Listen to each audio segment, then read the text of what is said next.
Bayangkan jika ada seseorang yang selalu mengatakan hal-hal negatif tentang dirimu, mengkritik setiap penampilanmu, prestasi, dan keputusanmu. Bagaimana rasanya? Tersinggung? Sakit hati? Nah, sayangnya untuk sebagian dari kita, orang yang suka mengkritik secara kejam itu adalah diri kita sendiri. Kita mengkritik, meremehkan, dan tak pernah merasa cukup dengan apa yang kita lakukan. Akankah kamu membiarkan hal ini terus terjadi? Di video kali ini kita akan membahas sebuah kebiasaan buruk yang sering di antara kita lakukan, yaitu kebiasaan mengkritik diri sendiri. Kita akan bahas apa akibatnya buat diri kita dan bagaimana cara menghilangkan kebiasaan buruk itu. Selamat datang sahabat di channel Sukses Bahagia bersama Lesmana. Di sebuah taman bunga yang indah terhampar kebun mawar yang memukau dipandang mata. Mawar-mawar itu tumbuh dengan sangat subur dalam beragam warna yang sangat indah dan menawan. Namun, di antara mawar yang indah itu ada seekor kupu-kupu yang justru merasa sedih. Dia berpikir, lihatlah sayapku ini, tak sempurna seperti mawar-mawar itu. Ada banyak bercak dan robekan di sana-sini. Aku pasti tampak buruk rupa di antara bunga-bunga cantik itu, keluhnya sambil mengkritik diri sendiri. Tanpa diduga, salah satu mawar menjawab keluhan si kupu-kupu.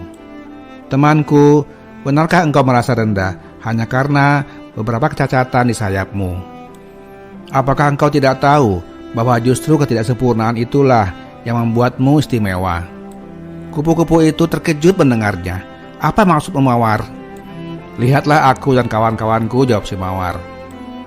Kami tumbuh di kebun yang sama, disiram dan dirawat dengan cara yang sama. Tetapi setiap mawar memiliki bentuk dan warna yang berbeda-beda. Begitu pula denganmu, wahai kupu-kupu. Engkau memiliki sayap yang unik, berbeda dengan yang lainnya. Itulah keistimewaanmu. Tak ada satupun makhluk yang persis sama sepertimu di seluruh taman ini, jawab sang mawar dengan bijak. Engkau benar, mawar. Selama ini, aku terlalu mengkritik kekuranganku hingga lupa untuk mensyukuri keistimewaanku sendiri, sahut sang kupu-kupu dengan wajah berseri. Sahabat, kisah ini mengajarkan bahwa mengkritik diri sendiri secara berlebihan hanya akan membutakan kita dari keunikan dan keistimewaan yang kita miliki. Setiap makhluk diciptakan berbeda, dengan kelebihan dan kekurangannya masing-masing.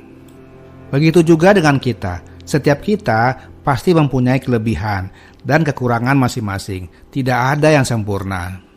Mengkritik diri secara berlebihan dapat membawa dampak negatif yang cukup besar bagi kesehatan mental dan kualitas hidup kita. Ayo kita lihat apa saja kerugian dan kebiasaan mengkritik diri sendiri ini. Yang pertama, kritik diri terus-menerus akan membuat kita merasa rendah diri, tidak percaya pada kemampuan sendiri, dan merasa tidak berharga. Yang kedua, jika kita terlalu fokus pada kekurangan diri, kita akan kesulitan menghargai bakat, pencapaian, dan hal-hal baik yang kita miliki saat ini.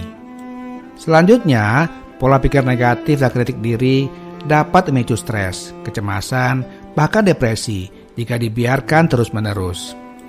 Jika kita selalu merasa tidak cukup baik, kita dapat merasa tidak pantas bergaul dan kesulitan menjalin hubungan yang sehat. Selanjutnya, kritik diri berlebihan dapat membuat kita merasa putus asa, tidak termotivasi untuk berusaha lagi, dan akhirnya produktivitas kita akan menurun. Contoh misalnya, ada seorang pelajar yang selalu merasa tidak puas dengan nilai ujiannya, meskipun sudah berusaha semaksimal mungkin. Rasa tidak puas ini membuatnya sulit menghargai hasil jerih payahnya dan terus merasa tidak cukup. Hal ini tentu saja tidak sehat dan dapat membuatnya kurang termotivasi untuk terus belajar dan meraih cita-citanya. Setelah kita tahu begitu banyak kerugiannya, sekarang mari kita bahas langkah-langkah untuk menghilangkan kebiasaan buruk ini. Langkah pertama, sadari setiap pikiran negatif mengenai diri sendiri dan gantilah dengan afirmasi positif. Contoh misalnya, saat muncul pikiran, aku pasti gagal dalam presentasi nanti, segera gantilah dengan, aku sudah mempersiapkannya dengan baik, aku pasti bisa. Langkah yang kedua, fokus pada proses, bukan hanya pada hasil akhir. Contoh misalnya, jika nilai ujian kurang memuaskan, jangan hanya melihat angkanya, tapi hargai usaha belajar yang sudah dilakukan. Langkah selanjutnya, hargai setiap kemajuan kecil yang kamu capai. Contoh misalnya, catat kemajuan kecil seperti berhasil bangun pagi, membaca 5 halaman buku, atau menyelesaikan tugas tepat waktu.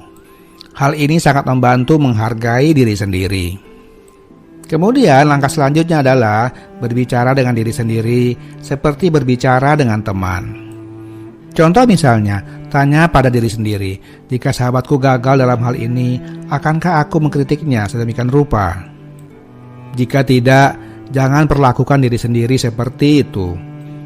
Langkah selanjutnya, lakukan kegiatan yang membuat kamu merasa bersyukur dan bahagia. Contoh misalnya, luangkan waktu untuk hobi atau olahraga yang menyenangkan. Hal ini bisa meningkatkan rasa syukur dan kebahagiaan dalam hidup kamu.